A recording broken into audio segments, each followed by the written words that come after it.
Back when I worked at my corporate job, my days were pretty much on autopilot. I'd wake up at 5 a.m., get ready for work, hit the road by 6, get to work by 7, and then do the whole thing in reverse, leaving work at 4, getting home at around 5, then it was dinner, maybe a bit of TV, and off to bed to do it all over again the next day. Monday to Friday, that was my life for years. It wasn't until I started my business of selling digital products on Etsy and built a consistent 6-figure income over the past couple of years that everything about my work life really shifted. It's more, how do I say it? Slow-paced.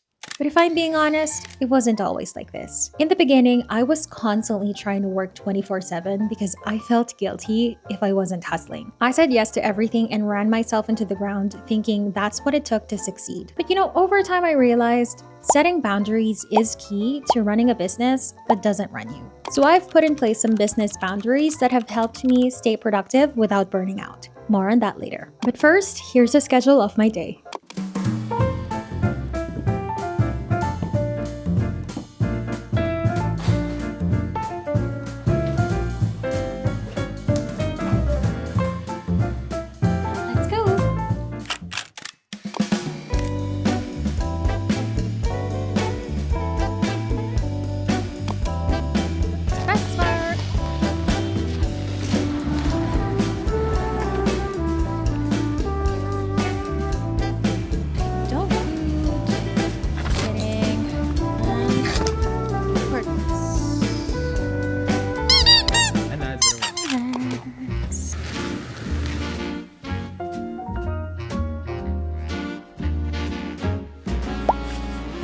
I want to get something for the living room.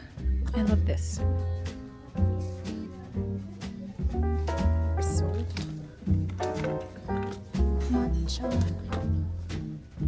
Hot chocolate. I woke up at 8 a.m. today because I had to take my dogs to the groomer, but honestly, on a regular day, I wake up way later than that. And this is where my first business boundary comes in. So one of the boundaries I've set for myself as a self-employed entrepreneur is no alarms in the morning. You know how a lot of business gurus out there swear by the idea that successful people have to start their day at like 4 or 5 a.m.? I'm gonna have to pass on that. I am just not built for that kind of morning hustle, and honestly, I don't think it's the only path to success. I mean, if you've got the chance to be able to wake up on your own time, why not take it? One of the major perks of working for yourself is being able to sleep in, and there should be no shame in taking full advantage of that. I used to feel so guilty about waking up at like 10 or 11 a.m. thinking I wasn't getting enough done during the day. But then I remind myself, I built this business to have control over my time. So I've learned to embrace that freedom and enjoy the perks, especially because I've worked really hard to create a life that makes it possible. Now, this is not to say that waking up early is bad. That is cool if it works for you, but it is definitely not the secret sauce for everyone.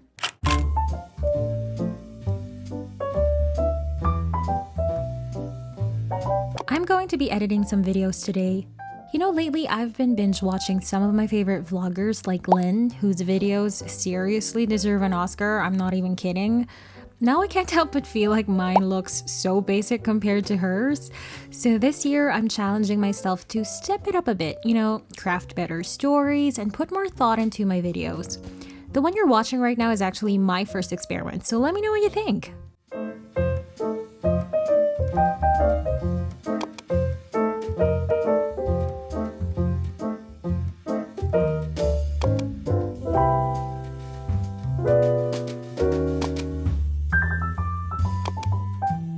I love working at my own pace. I love cozy days where I can relax, stay in my zone, and still get things done. There's something so satisfying about creating a balance between chilling and being productive, and this is where my next business boundary comes in. One of the key boundaries I've set for my business is having no set work hours. Since I'm in complete control of my time, I like to keep things as flexible as possible when it comes to how and when I work. For me, that means ditching any hard and fast rules like I need to work between 1 to 5 p.m. or I need to finish this by 8 p.m. That kind of structure just goes against the freedom I've worked really hard to create. That said, I do find myself working during those typical hours anyway because old habits die hard. But the beauty of it is my choice, not a schedule I feel forced into. What I love about this approach is that it lets me lean into how I feel each day. Like if I'm feeling productive at 9 p.m., I will work then. Or if I need to take a slow morning or take a step back to recharge for a few hours, I can. Not having set work hours doesn't mean I'm any less committed to my business. It just means I've designed my life in a way that supports my best energy and creativity. And for me, that's what true balance looks like.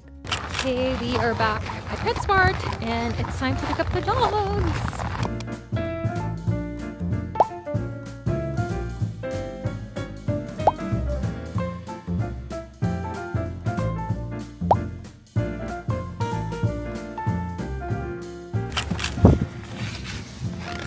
I'm gonna check the mailbox and see.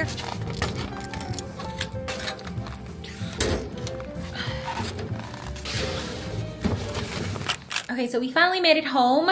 I am currently boiling some chicken for the dogs for their lunch. So while I wait for the chicken to boil, let's unbox a package that I got. So this is actually something that I didn't expect because I thought this package was already lost. I actually already reported it lost to my bank. So by some miracle, it still arrived 3 months later. So here it is, I guess.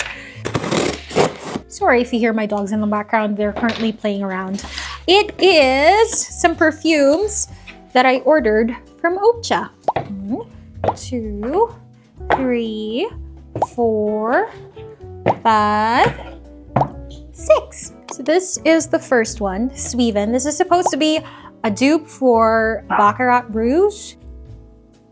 It does smell like Baccarat Rouge. So if you're looking for dupes for really niche perfumes, Ocha is a great option. Pearl Vanilla. This is supposed to be like a dupe for Bianco Latte. It's not an exact dupe for Bianco Latte. It smells like a vanilla candle. Yeah, you know, one of those things that they sell at like Home Sense. This one's kind of like a no-go. This one is a dupe for Creed Aventus for her. I like the smell. It's not something I would wear because I feel like it's too mature, but I definitely think this is something that my mom would wear. This is definitely like right up her alley. I don't know how Creed Aventus smells like, so I can't tell if it's 100% dupe. I'll just leave it to your imagination, I guess. This one's a gift that didn't make it for Christmas. So Stitched Leather is a dupe for Tom Ford's Ombre Leather. Try it. Not bad. I'm not a big fan of Tom Ford perfumes, but this one I like. I think this is Baccarat Rouge, but the extrait version. Yeah, I can see the resemblance. This one's good. This one's Callan. This one's a dupe for Francis Kirk de Jean Gentle Fluidity Gold. So I gave my mom Gentle Fluidity Gold for Christmas. She does love the smell. So I got her a dupe here just for like everyday use so she doesn't finish up the other bottle. But let's see if it actually smells like Gentle Fluidity Gold. Oh, it does smell like it. This one smells good. I'm actually going to spray it a bit. Let me know. That is my little Ocha review. And let's continue the rest of my day. Are you so nicey? Hi, Zoe. This is my Snow.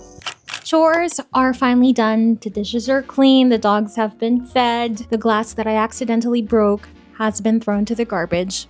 I finally have some quiet time. Thank God. You know, I've been feeling really torn lately about what to prioritize. Editing my videos takes so much longer now since I decided to step up my game, which I do enjoy, don't get me wrong, but it's definitely taking up so much more time now. And at the same time, one of my big goals this year is to really step up my production for 2 of my other Etsy shops. I said that in my other video where one of my New Year goals is to really create more products for those 2 shops because I feel like there's so much potential to grow that shop this year. So now I'm stuck in this dilemma figuring out what to tackle first every single day. I always try to ask myself which one will benefit me the most if I focus on it first. But honestly, both of them are super important and both have their own long-term benefits. So it's been a tough call lately. Okay, I think I'm gonna be working on my Etsy shops this afternoon because I did quite a bit of editing at the cafe this morning. So this just balances everything out. So yeah,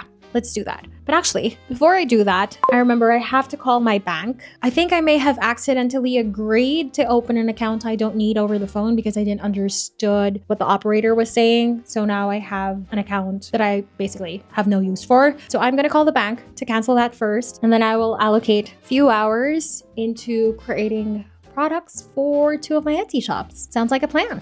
Welcome to RBC Royal Bank. I am the RBC virtual assistant. Please have your debit or credit card ready for input. Please hold for an advisor. Speaking of being torn about what to prioritize, that brings me to my next business boundary. With so much on my plate, this one has become super important for keeping things manageable. Since I design templates for a living, I get a ton of requests for custom work in my shop, but I've never accepted a single one. And here's why. You see, my business model is all about passive income, right?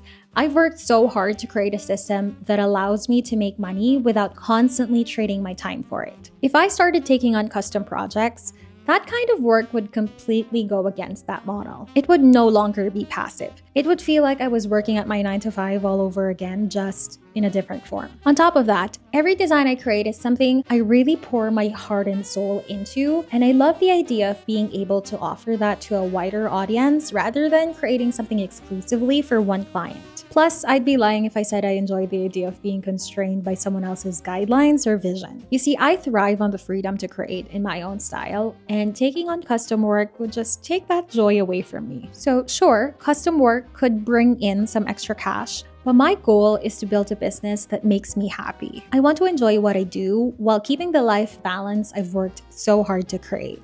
And turning down work that doesn't align with my goals is one way I can ensure I keep it that way.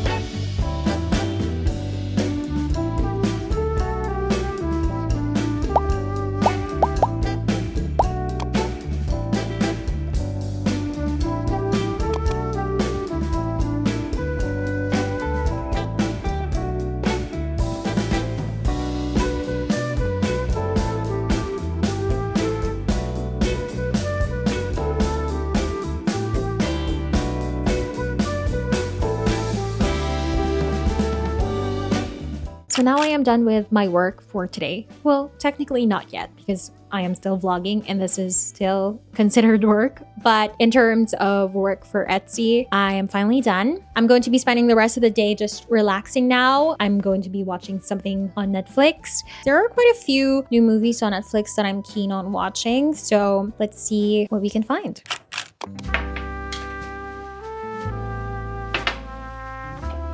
I've already watched Woman of the Hour, Meg, and Carry On. I think we're gonna watch Ticket Paradise here.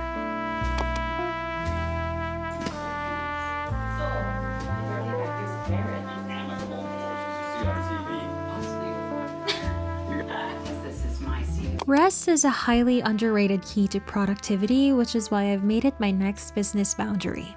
I believe that life's too short to miss out on moments that matter most, whether it's a big milestone of my own or a celebration for friends or family. If something important is happening, you can bet I'll be there. No questions asked. I mean, isn't that the whole point of working for myself? Having the flexibility to prioritize what truly matters in life? But it's not just about those big events.